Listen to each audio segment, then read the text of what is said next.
an existential crisis over the purpose of the Academy Awards during the movie seasons that were wreaked by COVID-19 and the vanishing ticket sales.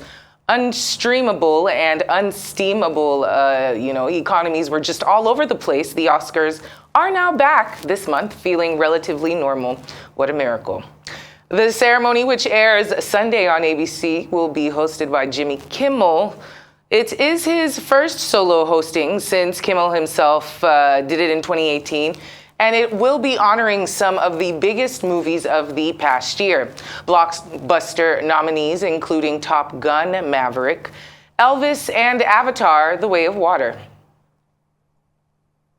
Well, joining us live from Los Angeles, California, for a holistic view at what is to be expected this year from the lessons that were learned from the previous Oscars, we have Arise correspondents, of course, Kachi, Offiah, and Judita DaSilva. Ladies, looking great, very LA, I love it.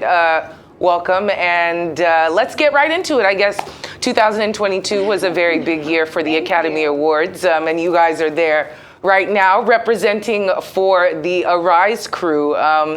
So we know last year there were a lot of hiccups along the way with the Academy Awards, but somehow it managed to pull through. There were some shocking nominations from the year, similar to this year.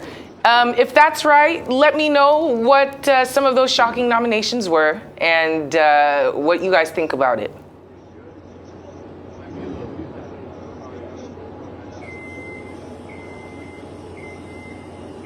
Well, first of all, Hawa, awesome job. It's super chilly, but we're trying to keep it slaves. I'm pretending. Yes. It's so warm. It's so warm. We're like in two different climates. But either way, it will not be an Oscar year if there weren't any shocking nominations. It's a thing, it's essential, it's almost as if they have to give us something to talk about. Now, in the year 2022, definitely what everybody kept talking about, amongst others, most importantly, was Kristen Stewart being nominated for Stewart. Now, in that film, she was Spencer, she was playing Princess Diana. And everyone kept asking, is this really an Oscar-worthy play? Is this really a role that you would say is deserving of that sort of, award? Well, either way, this year we saw a very similar one with To Leslie and Andrea Riseborough, where there was almost a situation where that nomination would have been revoked. In fact, it was investigated and discovered that, well, she is deserving of that. So I would say definitely those are two shocking nominations that I would say it's almost repeating in its, nature between 2022 and 2023. I think also when you think about it, when it comes to nominations, you're seeing the manifestation of movie politics. Every movie comes from a studio with a lot of backing. These studio executives had a lot of sway within the Academy. It's kind of like running for president. They have friends, they have deals, they have understandings. And so the stakes are very high when it comes to the kind of movie you do. That's when you have the parallel between big studio films and independent films. So this year with films like Triangle of Sadness, The Banshees of Inisherin, Everything Everywhere All at Once, it's kind of seeing, like, particularly with the Studio A24, you're seeing a sway towards storytelling, which is seen as championed by independent cinema, and big budgets, which is championed by studios. So when you have shock nominations, all it is seeing a recalibration of the status quo. A lot of people actually like it because it means that it's not always a sure thing. Angela Riseborough's nomination shocked everyone, but when you watch the film, it's deserved. It is. And I would also say it also boils down to the stories. Yeah. I would say the Academy loves a beautiful story. In 2022, it was fantastic to know, oh wow, Will Smith taking home Best Actor. I think for 2023, that story is The Will with Brendan Fraser. Yeah. Every single year, they want to appeal to emotions. They want a set of people that would say, oh, wow, they've done well. They've understood what we've been saying for years. And this year, they've managed to just tick that box again. But also, that thing you say about story, interesting because, again, also every year, this goes back as memory will take you. The story behind the scenes really does sway voters because these are your peers that actually vote for these categories, and they see what goes on behind the scenes. So when you look at Brendan Fraser in The Whale, not only is it an exceptional performance and critically acclaimed across the board, when you think of his story where he withdrew from acting based on what happened to him with a member of the HFPA, and he came back, he told the story, and every time he's won an award and you see the emotional place it comes from, it's very human. And the Academy loves the people that evoke humanity because it creates a connection between the everyday man and the stars of Tinseltown. Certainly. Absolutely. Back to you, Hawa. Oh, ladies. Okay, so let me comment on the outfits. You guys definitely are looking Oscar ready. I can't wait for the actual buffs that you guys have packed in your closets. But okay, let's get back to the Oscars. You were right. There's certainly a large amount of campaigning that goes into these films. Of course, there's a lot of money and investments put into these projects. But let's discuss the diversity of the award show. We know that was a huge issue with the previous years with the Oscars so white, et cetera, et cetera. It seems like the Academy is trying to rebrand itself to be more all-inclusive, not only for people of color, but also for women as well. Can you tell us about Troy Kotzer's big win?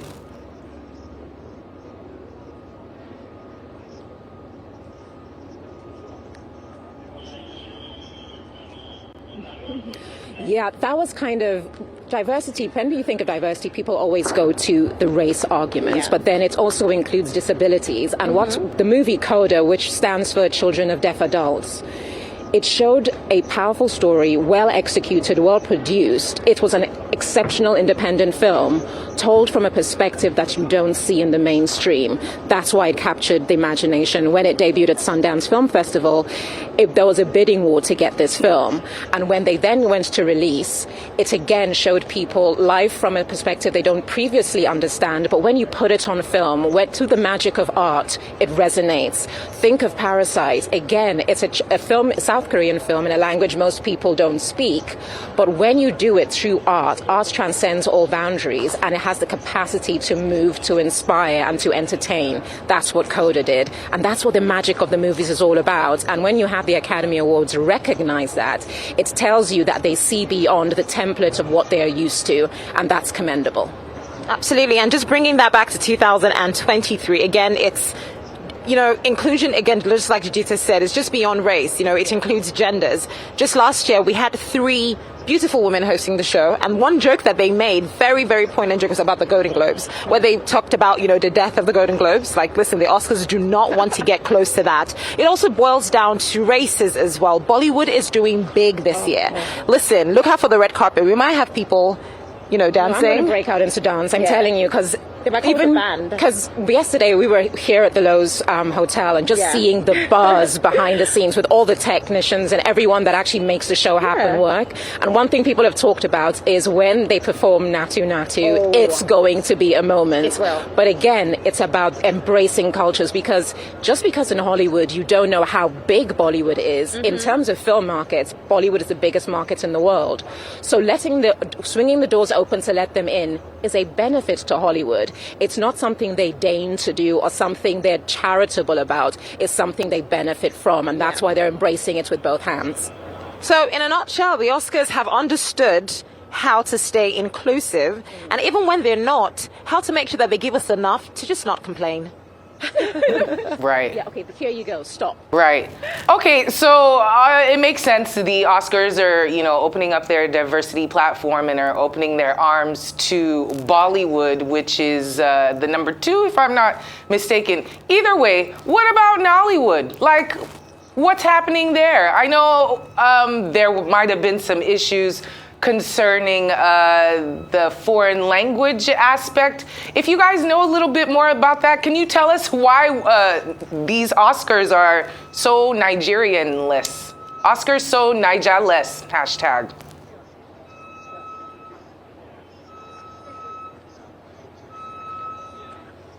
I'm going to let Judita do this because she has the most different opinion. Okay. So Judita, begin. And it's not nice, FYI.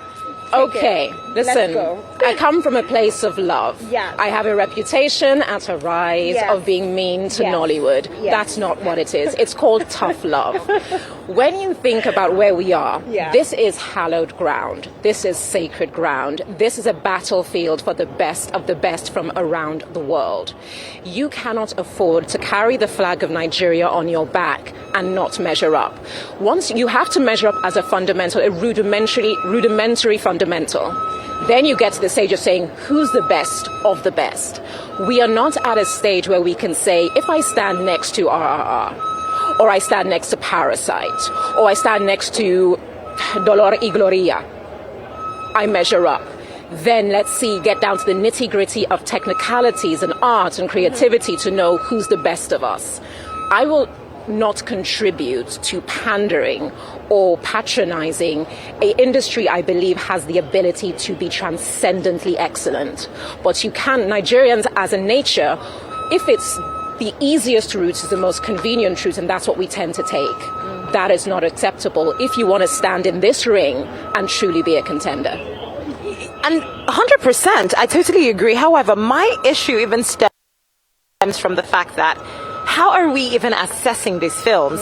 It's the fact that the internal body, which is the NOSC, in charge of assessing the movies that have the possibility of getting sent for the international feature nomination, it's not even together. Yeah. That's the first problem. What are the qualifications that decide who are the people making these calls? We had Milkmaid, and that was a fantastic film.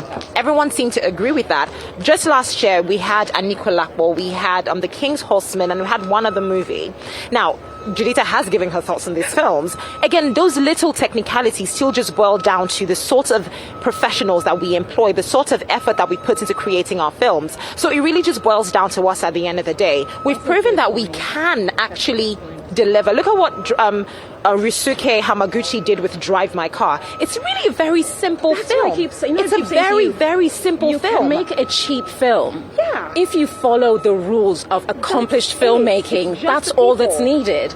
So that's what I'm saying, like little mistakes show that you're not disciplined. Yes. And Nigeria cannot afford to show the world that we encourage talent that lacks discipline. Yeah. So when you say that, oh, this is the biggest film, it made the most money, great. Sometimes rubbish really sells. It does. We live in the social media generation, but when you're stepping into the Academy Awards, you've got to bring your A game on every level. And I've got to say, like, I agree with them saying that though we had a lot, from that lot, none of them were good enough. And I just want to use this point to just point out that this is now where the funding needs to come in. There's so many filmmakers in Nigeria that have the potential to do better and give us what we need, but they just don't get to see that money.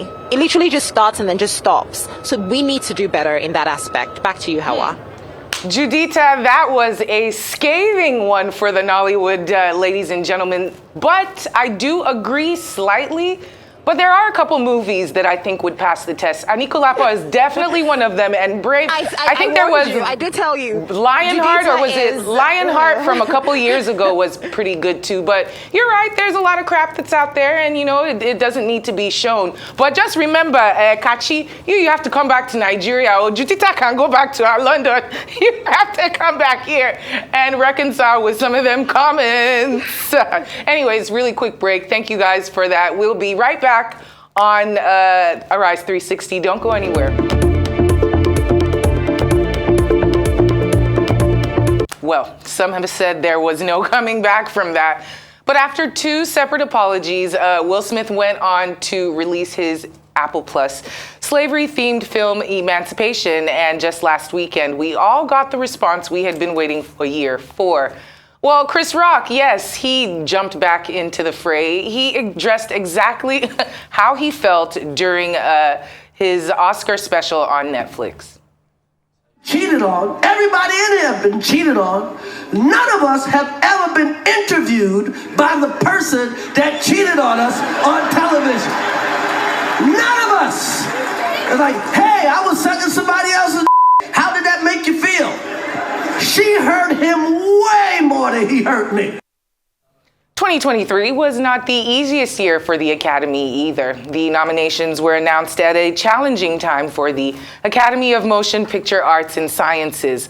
The nonprofit behind the awards and the film business itself, ratings for the Oscars have declined precipitously in the recent years. And, the broadcast licensing fees have been affected, the leading source of revenue for the Academy. So, still with us live from Los Angeles are our wonderful Arise correspondents, Kachi, Offiah, and Judita DaSilva. Thank you guys for sticking with us. Let's see. So it's expected that this Oscar slap heard around the world will be playing a huge role in the award show. Do you think they're going to try and gloss over it? Are they going to make light of it? Is it going to be something highlighted in the ceremony? Like, how are they going to bring attention to but not ignore? Like, how's that going to happen? Do you think it's going to get ignored pretty much?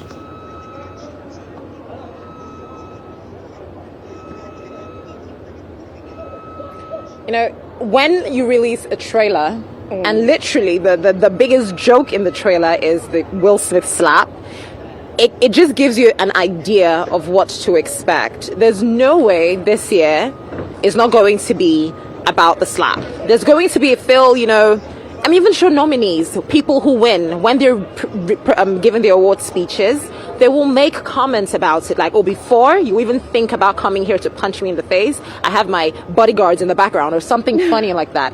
Yeah. And it's really, really, I used to think it was unfortunate before Chris Rock responded. I used to think it was unfortunate. Then Chris Rock responded, and I felt Chris Rock. I understood the impact of that slap, and it's so weird because it was like a year after. Yeah, but then what people have to take a look at is the kind of celebrity that Chris Rock is and the kind of comedian he has been his entire career. He's very intelligent. The time being on Netflix, being the first live broadcast that Netflix did, coming out a week before the Academy Awards, knowing that the Academy had asked him to host and he turned them down for this, it's also carefully laid out, because what Chris Rock has done is given people an open door to address it, because the victim has now given their victim statement. Yeah. You can now comment on that, having the entire body of the events from what happened to each side of the story. So he knows everyone's going to want to approach this topic, especially Jimmy Kimmel, but I'm giving you sanction to approach it knowing how I feel about it. And then no one gets to say, oh, by the way, Chris Rock never said anything. Yeah. Back to you, Hawa. Yeah, I actually watched that special, and at times it's like when you're laughing at something you're not supposed to be laughing at. It was extremely intense. It was really funny, and like you said, it explained quite a lot of how deeply it affected them, because they were friends beforehand. They've had a history. Chris Rock also acted in a few movies with Jada Pinkett Smith, so there's a lot more history there than we realize. And all I can say is, man, we got to learn how to control our tempers, because as soon as you left that mask shift, it's hard to ever go back. Like, Will Smith has now become the butt of every joke. He wanted everyone to keep his wife's name out of his mouth, out of their mouths. Now they're insulting his wife, they're insulting his son, they're insulting his acting career. He's just kind of rubbished himself, and it's a teachable moment for individuals who are in the public eye and have to keep up this persona. Once you let the mask slip, no one's ever going to believe it was ever worn in the first place. What did he call him? Suge Smith. Anyways, let's leave the two of them. Do you think we're going to see Chris Rock at this? Smith. Yeah, that was a nice one. Yeah, Suge Smith. But do you guys think we're going to see Chris Rock at all at this year's event?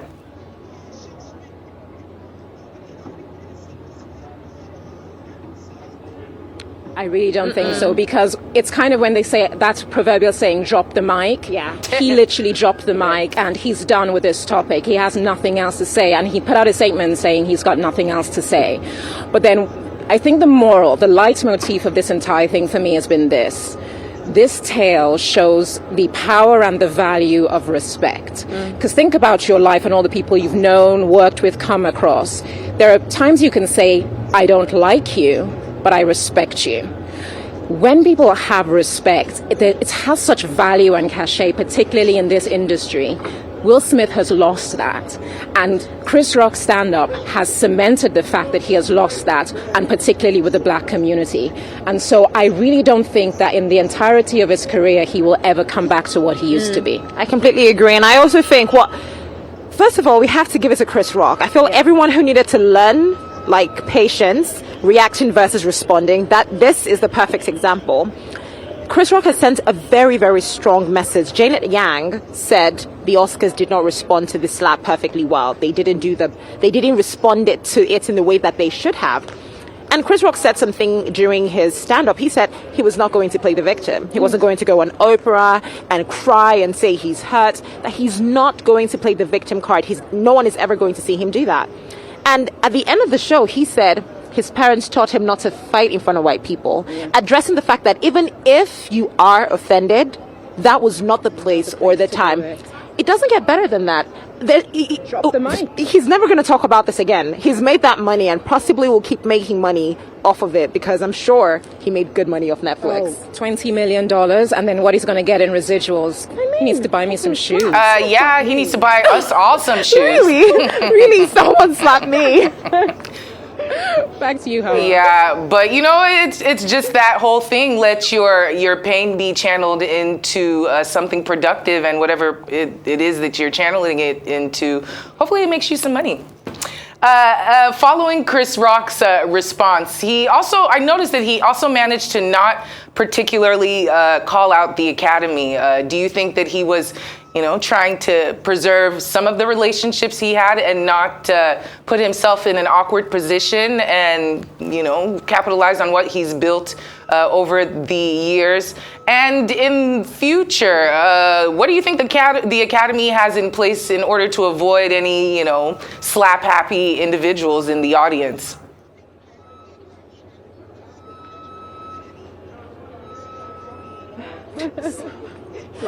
First of all, again, never underestimate, when you look at what he's always been, the intelligence of Chris Rock. Chris Rock knows on what side his bread is buttered. During the stand-up, he mentioned that where this began, when Will Smith was not nominated for Concussion, he goes, how do you tell a grown man not to take a job because your husband didn't get a nomination? He realizes that as an independent, free-thinking individual, he has to make sure he handles his business.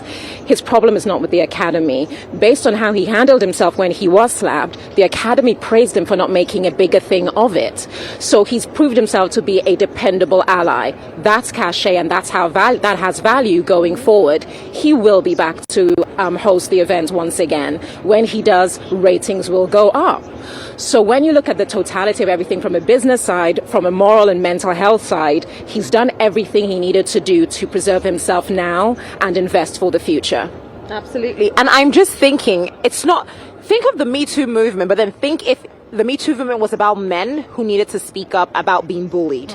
Chris Rock is literally the poster child for that now. He is now the poster child for men being vulnerable, men understanding that, listen, I might not have all the muscles and the big chest and all of that, but I do not deserve to be disrespected. Because back at your bullies with intelligence. Precisely. So that also puts him in a very, very pivotal position, because he is representing a lot of men out there who are too scared to speak up about their bullies.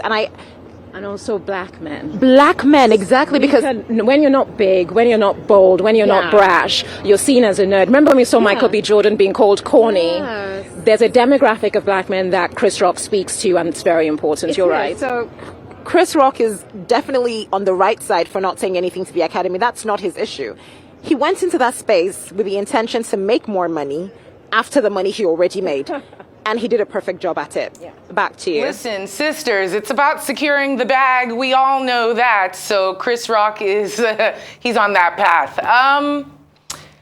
In Nigeria, we know that our elections were postponed. It was supposed to be the gubernatorial elections this weekend. I was a little bit worried myself, like it's not like Oscars are a really big deal down here, but you get a couple of ratings from us here in the western side of the continent, but we know it's been postponed, and so people are going to be watching the Oscars. But also with the Oscars, there's no slap, there's no black host. It's not like a gimmick of 3 women like they did it before. Jimmy Kimmel, great, you know. We're not tuning in to go watch Jimmy Kimmel for like 3 hours. So what do you think is going to be the draw for this year? How are the ratings going to be for this particular year?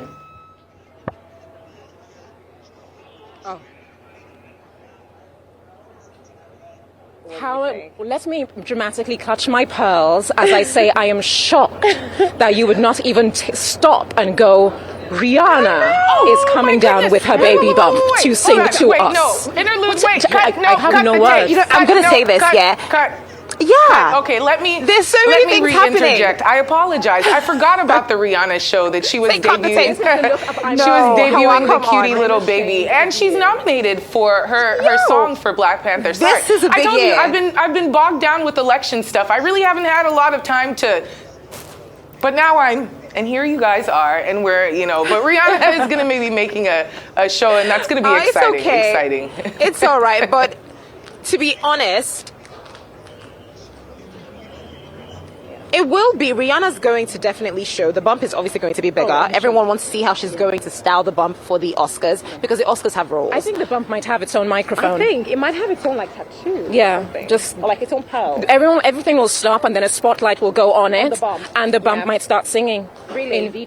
She just can't give us regular. Absolutely. Let's not forget that Thames is also part of that category. So Thames is also nominated. We should definitely be seeing Thames be walking this carpet. So Nigerians, this is something we want to actually see play out. We want to see all the celebrities drooling like, Nigerian Thames. Twitter, get behind it. Literally. Social media, do your thing. Yeah. It's time for Gen Z and the millennials in Nigeria to step up for Thames, because she's representing the green, white, green. She is. And let's not forget Bollywood. Listen, the Indians do not play when it comes to performance. They go, I feel like Lin-Manuel Miranda must have something Bollywood in him, because he just goes big. I think he knew, when Bollywood is in town, everyone just steps aside. Yeah, because they do big, they do sparkly, they do bolshy. And when you see the way India has gotten behind this film, that's how it should be done. And Nigeria, take your cue, do the same for us. So it's really simple. The Oscars understood, yes, we do have ratings problems. But how do we salvage the situation? We don't want to bring in someone new, because then they might not really understand the technicalities of how to manage this event after the one they had last year. So let's bring in someone we're used to, but let's also bring in someone who's not too disrespectful, but is also funny. Right. Jimmy Kimmel, people don't want to watch him. I mean, some people do. But then again, there's so many other things to look out for. So, yeah, I guess this is going to be a good year. A steady hand that's uncontroversial and reliable. That's awesome. Well, we'll definitely be tuning in to watch Thames. The god of Thames is...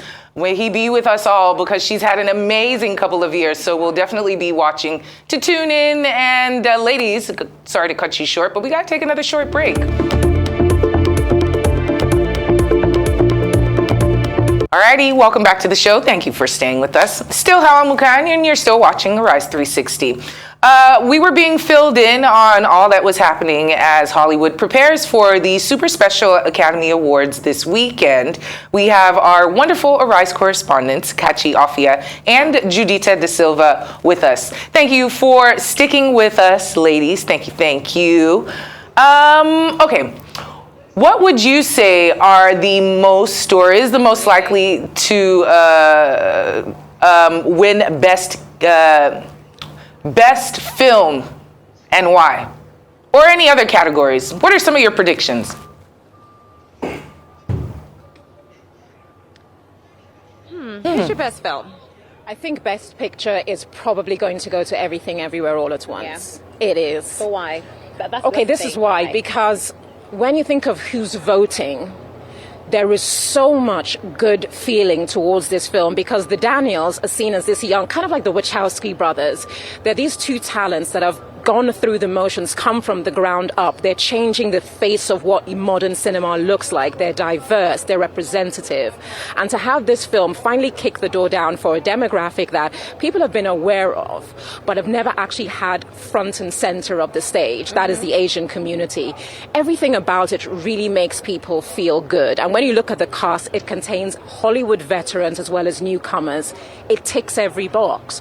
And when you think of Marvel and the MCU, you love that. The the stories of the multiverse. It just seems to have captured the zeitgeist to make this little nugget for not a big budget, but appeals to everyone. So I really do think all the politics are in their favor, as well as they're just the Daniels are such enjoyable people and well-loved people in the industry. 100%. Let's not forget that they've practically swept up this award season. They really have. However, there is that one film that I feel needs to win an Oscar. Maybe James Cameron should try. Really, let's put it... Wait, hold on. See, James Cameron literally came back with Avatar. And he got nominated. Ew. It will be great if he got an Oscar. Ew. I mean, he's Me and already Judita gotten are top making the 3 same facial highest grossing expressions. movies Ew. in the world. I don't think he's going to win. I hope but he not. has potential. I feel they should just give. Yeah. No, Judita, Thank What? you and I are the I same can't be the on only here. one who This is why I thinks keep James. No. Come, James Cameron is deserving, Joe. Okay, well, It would be nice if he gets it. At this point in time, he's worked so hard. He gave us Titanic. We ignored him. Work Actually- for James Cameron. No, I do not. Let me- But I really, really, are you really applying? thought. Actually, yes. Let me Because have you interrupt seen you those ladies films? really quick. Have you seen those? Imagine me under the water as the next princess. Hello, with my hair. Because I actually played my prediction for the best film.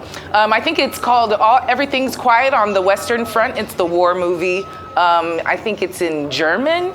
So as somebody who does not like to watch pictures that have a lot of subtitles, I mean, I spend all day reading a teleprompter. I don't want to spend my leisure time reading for my enjoyment, but I actually watched the 3-hour movie and it was something. It was really something. And I think it also is quite timely because of the situation that's going on in the West with the Ukrainian war. And I think it'll speak a lot to those issues. And it was really well done. It's very harrowing, quite gritty. I think that's the one that's going to be winning, you know, but who knows? Who wants to bet? New Naira notes. You want to bet some new Naira notes on who's going to win?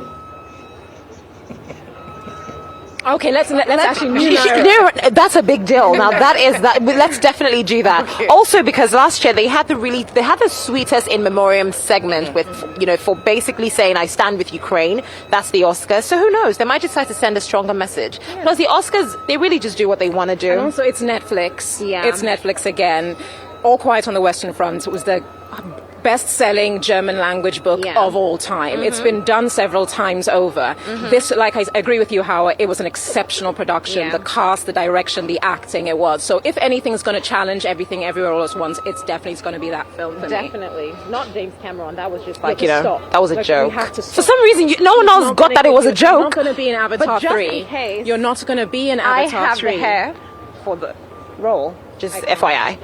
But yeah, back to you, Hawa. Oh, my ladies, it's going to be a great weekend. I can't wait to see all the rest of the coverage you guys have in store for us. But actually, tomorrow I'll be here in the studio. So thank you, ladies. I'll see you tomorrow. Judita DaSilva and, of course, our very own Kachi Offiah.